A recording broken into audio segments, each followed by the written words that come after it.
Stop me if you've heard this one before, but it goes something like, Nintendo is the worst, most evil, corporate, thoughtless company to ever exist. They don't give a crap about you or me. All they care about is following wherever the dollar bill takes them. They even released old Mario games and tried to charge a full $60 for it. They try to charge us for their crappy online services, and that's all we ever have to play their games. They don't care about us, they've never cared about us, and they never will care about us.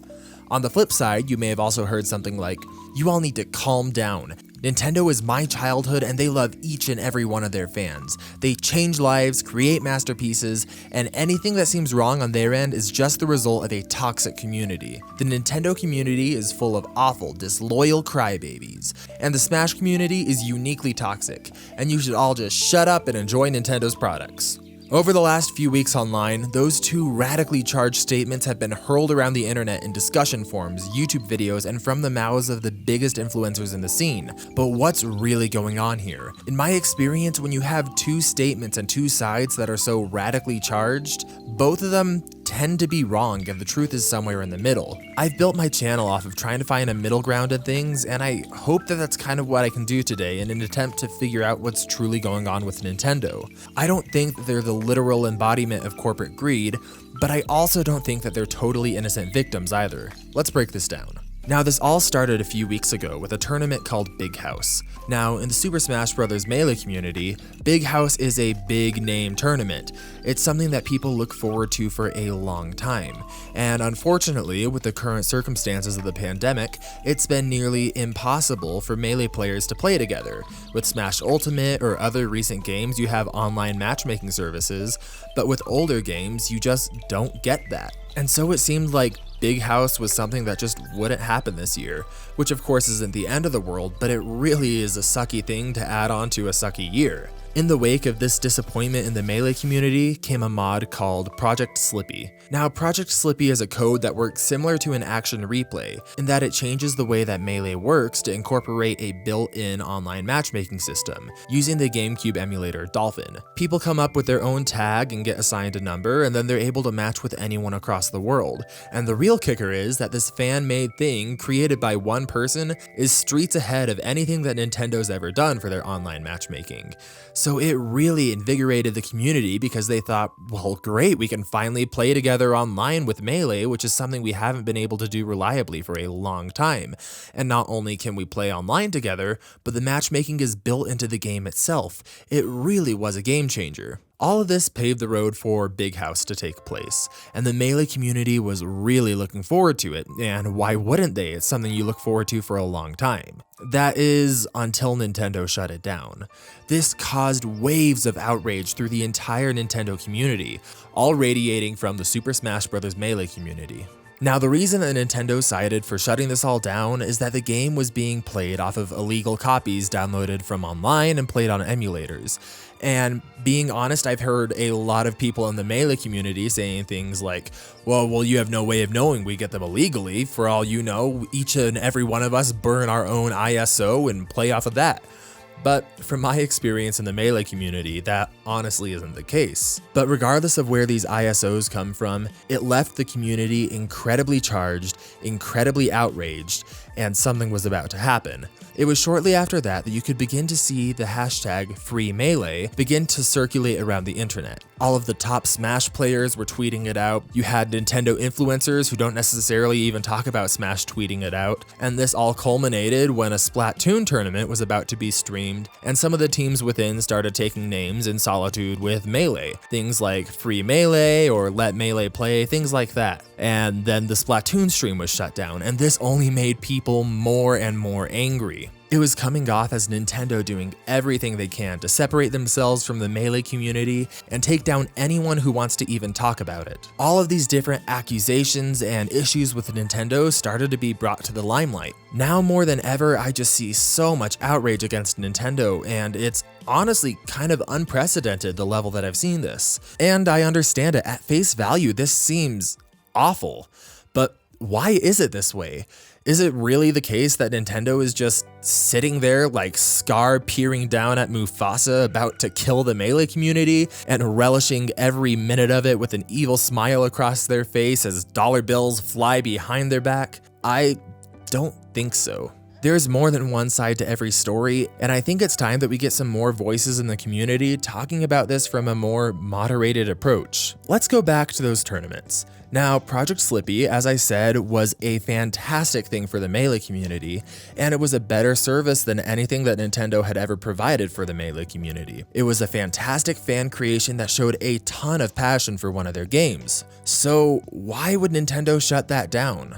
There's a few different reasons here, but before I get to Project Slippy itself, I think it's important that we go back to the roots of competitive Melee, because they've always struggled to be viewed as legitimate in Nintendo's eyes. The competitive Melee scene started as a small, grassroots organization of friends across the country traveling to compete with each other to find out who the best is at the game. It quite literally grew out of people playing in their garage to an international phenomenon with people all across the world coming together to play. And that really is something incredible when you think about it. But one of the biggest tipping points for Super Smash Bros. Being seen as a competitive game came at the fighting tournament EVO 2013. Now, EVO itself is a really big name in the fighting game community. It's one of the biggest tournaments out there. And Super Smash Bros. Has also always struggled to be seen as legitimate in the fighting game community. But in 2013, it seemed like things were about to change. The slate of games for EVO had been announced and Super Smash Bros. Melee wasn't on there anywhere, which was really disappointing news to people in the community.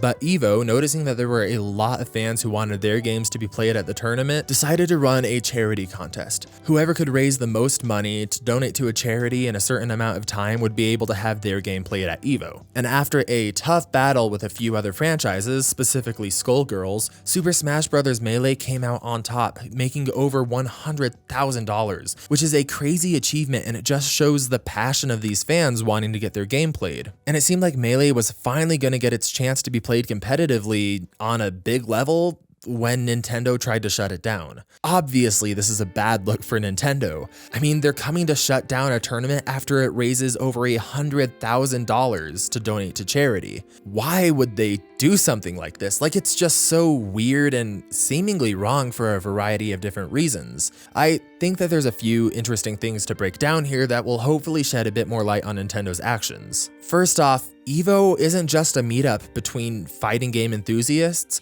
but rather it's an actual organization run by people who make profit off of it. There's entry fees, venue fees, and merch all being sold to make profit off of other people's games, which isn't necessarily the worst thing, but this was all done without any sort of cooperation or coordinating with Nintendo. EVO put Super Smash Bros. Melee in the competition without consulting any of the producers or distributors, and while it seems initially harmless, there's certain things that companies need to think about. Things like liability. If they allowed this tournament to go on and something illegal or dangerous happened, could Nintendo be held responsible because their game was the thing bringing people there? There are all sorts of considerations here from a business standpoint and a legal standpoint that people tend to really overlook, outside of just protecting their intellectual property and their disdain for someone else making money off of their games. So Nintendo all of a sudden gets this notice that Melee is about to be played competitively in front of a huge group of people, and Nintendo is just getting blindsided by this right before it happens. So they lash out and they say, forget it, the whole thing is off. You're not playing Melee at EVO. Which I see as both understandable and very reactionary.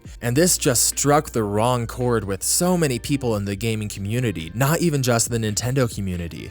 There was so much outrage and backlash that Nintendo suddenly said, alright, go ahead and play it. Likely trying to please fans and manage public perception because they had Super Smash Bros. For the Wii U coming out soon. And so EVO went on with Melee, and it went on year after year after year. And so on the back of this, when Project Slippy comes up, and it's kind of the same issue with EVO, just something totally under their nose, and it's something potentially based off of illegal copies, Nintendo obviously is going to freak out here. There's variables that they can't really account for. But that brings up the question, if they're so against other people holding Melee tournaments, why don't they do it themselves? Well, there's a few different reasons here. I think people in the Smash community and the Melee community especially, which I was a part of for a long time, tend to have the attitude of, well, Nintendo just doesn't care about its fans. They wouldn't so much as lift a finger to help us. When in reality, there's a lot of special considerations that need to be taken into account to make sure that a Melee tournament runs smoothly. First off, you need CRT televisions because any other sort of monitor causes a minimal amount of input lag, which isn't optimal to have at high levels. Not to mention you have to figure out how to stream it, how to get it to project to things. There's a whole variety of things. And with a game as fast and technical as Melee, it seems like the list of logistics to figure out never end. I mean, heck, even people within the Melee community struggle to run smooth tournaments a lot of the time. And apart from this, Melee as a game might be alive, but Melee as a market very much isn't alive. There's not people buying their games, but there are people buying the new Super Smash Bros. Game. And so while Nintendo could do this out of the charity of their hearts, it just seems like they haven't really gotten around to it. And this might be the biggest reason that they don't run their own Melee tournaments, but there could also be another reason that they're shutting down Project Slippy. It could be that Nintendo is trying to separate itself from the Smash community in general, once again to handle public perception. In this last summer, there was a huge amount of sexual misconduct allegations against the Smash community. This was targeted at some of the biggest players as well as some of the smaller players even. But it was just an unprecedented amount that set a really awful public perception for Melee and the Smash community in general. And so it's no question to me why Nintendo might want to take a step back from that and say, okay, first off, you guys just had this huge scandal. We don't want to get involved in that just for the sake of our image. We don't want to be seen as supporting that, but also because it still seems like it's in the thick of everything. And that's kind of been an attitude that's spread across not just Nintendo as a corporation, but Nintendo as a fan base as well, and even the Super Smash Bros. Fan base. I've heard for months, years even, before this happened, that the Super Smash Bros. Community is just so toxic and unwelcoming and just full of awful people. But I want to talk about that real fast, because while Nintendo is probably justified in wanting to distance themselves from the community for the sake of public image right now, I do think that the Smash community is kind of getting a bad image right now that it isn't totally deserving of. Let me break that down real fast, because I know that sounds like I'm saying something that I'm not. I think that the sexual misconduct over the last few years is disgusting, and the perpetuators of it should feel bad, and it should be handled by the legal system. Notice I didn't say by the Smash community, I said by the legal system, but that's a whole other topic. This huge amount of misconduct obviously leaves someone to wonder, what is it with the Smash community that gets here? Well, first off, I think it's important to acknowledge that it's not the entire community. I mean, most of the people saying this are in the Smash Bros. Community, and they just say this as a way to separate themselves from it for a moral high ground. But there's also so much good that's been done by the community. Whether it's things like raising money for charity, or I remember on a Facebook group once I saw a bunch of Smash fans pitching together to buy a kid a Nintendo Switch because he didn't have one. Or when I was competing in the scene, I noticed a lot of things like players just going out of their way if you needed a ride to the store or things like that. We had each other's back. But just like any large community, there's always skeletons in the closet. And these ones were pretty bad. So how did it get there? I obviously am not qualified to speak about what sort of thing gets someone to do the stuff that they did. But I also think that the Smash community has just never set themselves up for good circumstances. First off, by the nature of two-player fighting games like Smash tends to be played, you're gonna spend hours with someone alone in a room late into the night, a lot of time sleeping over there, which is normally totally harmless. In fact, 99.9% of the time is totally harmless. But when you combine this with underage drinking and icon status of top players, it really just creates an awful situation that is bound to erupt at some time with awful things happening in the community. And that's exactly what happened, and that is what Nintendo was trying to separate itself from. So while I don't think it's necessarily an issue with the nature of the people in the community, I do think that we tend to set ourselves up so poorly that it's no wonder why Nintendo might want to take a step back for a while, even if it's not entirely representative of the whole community. So anyway, between legal issues and moral issues with the Smash community, both of these tournaments have been shut down. And after this, you see that Splatoon tournament shut down, like I mentioned, after seeing people stand in solidarity with Melee. And it's hard to know if they made the right call there. I would say no, go ahead and leave the stream up if I were Nintendo, but I also understand why they might do that. If it's going to be on Nintendo's official stream, I could see why they wouldn't want people actively protesting their big decisions, and by implication having Nintendo Nintendo co-signed that by streaming that on their channel. But as all of these issues collide, it probably leaves Nintendo feeling like we just have a fan base that we can't please no matter what we do, and a fan base feeling like Nintendo doesn't give a crap about us no matter what we do. And like I mentioned, around this time, there were some Joy-Cons being sold by a person named Captain Alex in efforts to raise money for a charity to help combat mental illness, and in memory of a creator who recently passed away after a long battle with depression. Etika was such a point of positivity for a lot of people in the community.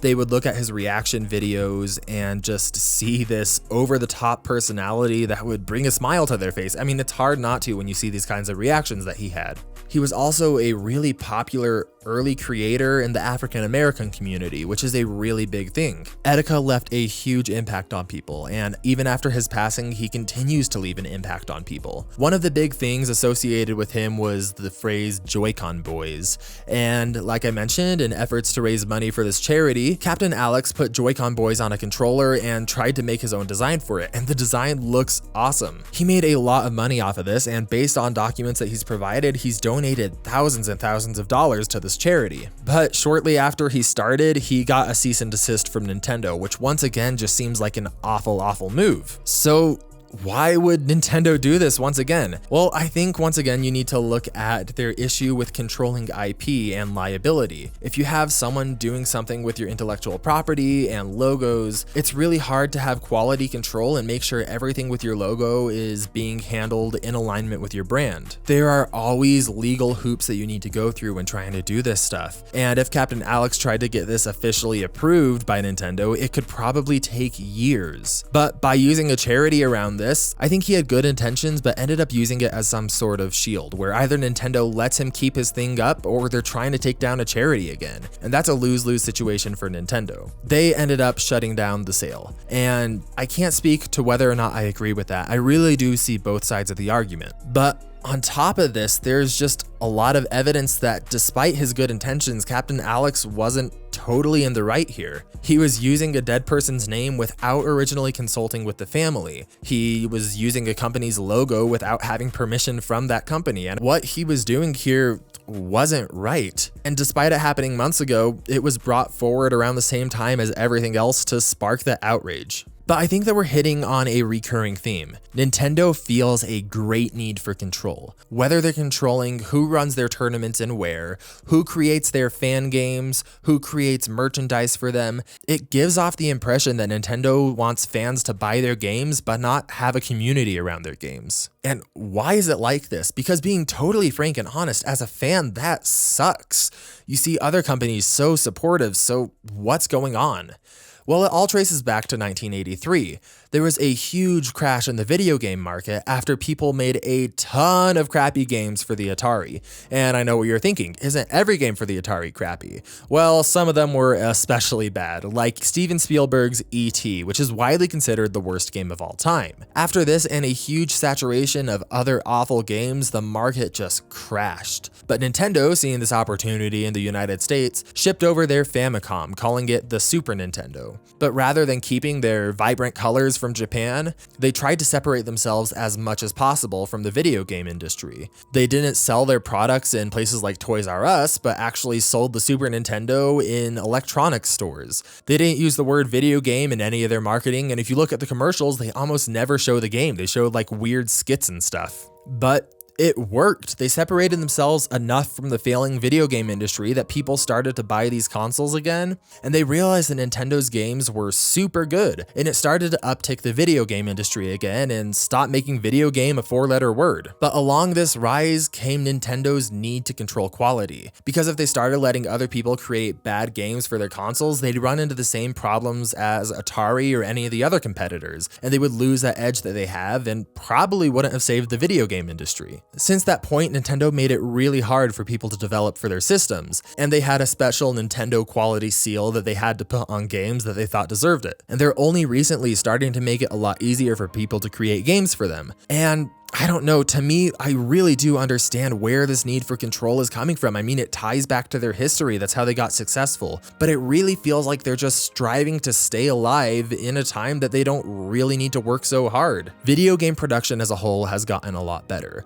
The market is way more stable than when they entered it in the United States. And fan creation and allowing indie games on your system is seen as more and more of a good thing, which admittedly Nintendo has been getting better at, but that need for control can still be seen in so many other aspects of their communities. And this iron grip over control just leaves a bad taste in people's mouths, understandably so. And so this leads us to where we are today. You see all of these different controversies from the Nintendo fan base piling up, but you also see all of these overbearing moves from Nintendo to try to keep the same control and level of quality over their brand that they've had for years. But the end result of this has been incredibly radical and not representative of the problem. Like I said at the beginning of this video, I see creator after creator talking about how evil and awful Nintendo is and how unredeemable they are, until 4 hours later when they go on to make money off of talking about Sephiroth, or a few months earlier when they make hundreds of dollars off of videos talking about the Me Too scandals in the Smash community. They love portraying Nintendo as an unredeemable corporate monster as if we're in the newsies trying to fight against Pulitzer, but when it comes down to it, they always go back to the brand, and I don't blame them. I mean, I'm here because of Nintendo, they're here because of Nintendo. But we need moderation as a community.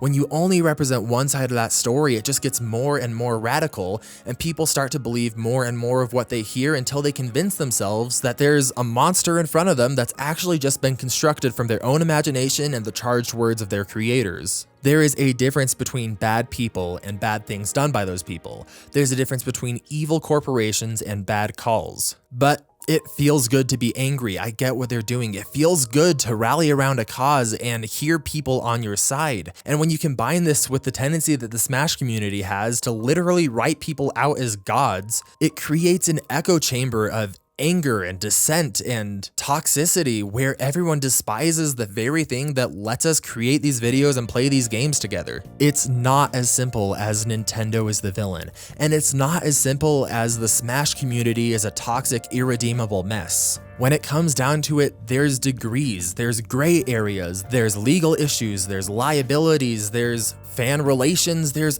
all sorts of things at play here, and it's way more nuanced than people are making it out to be. And that's on us as a community, and that's on us as content creators if there's anyone else who makes Smash Bros content watching this. Your voice, our voice, is what people hear, and that's what they're gonna believe. Creators have so much influence over the community that it needs to be used responsibly, and it needs to be used as a voice for moderation and rational thinking, because if we're not doing it, then who is? Rather than living at radical ends of a pole, I think if we all try to meet in the middle and see where both sides are coming from, we're gonna get a lot more moderation and we're gonna feel a lot better as a community. But anyway, those are my extended thoughts on this whole situation and where Nintendo might be coming from, as well as where they may have gone wrong. Do you agree with me? Let me know in the comments, and if you want to see something else, I'm gonna put a video on the right and on the left for you. Subscribe if you want to show support and see more content like this, and until next time, stay smashing.